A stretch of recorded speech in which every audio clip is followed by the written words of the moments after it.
things that's become really noticeable is when I do direct conversations with people of different genders, then girls in single gender groups are very vocal. They're very active in terms of their participation in surveys, in those kind of instruments where they get to, say it as they want without any self-censorship. So for me, when I look at the things like the SDGs, which are so intertwined with gender equity and gender equality, if we don't actually work more proactively on raising the voice of females in socio-political action, then we'll continue to get a very biased view of the world.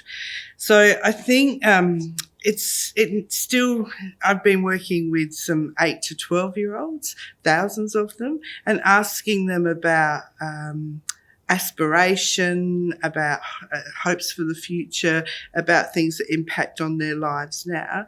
And it's still quite shocking to me that girls, so young girls, 8, 9, 10 years old, when they talk about their future aspirations, it's generally about their relationships. So they'll talk about being a mum or being a wife, which compares so differently to boys who, when they talk about the future, will always reference a job.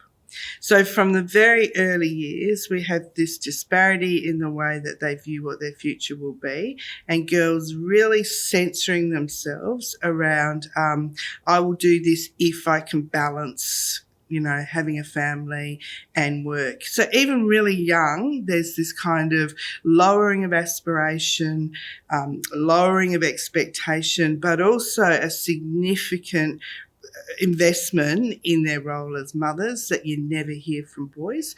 And the other thing is that boys will always reference, if they're going to do something that is considered quite a groundbreaking career or a really high-flying career, they will always reference a male in their life that they know.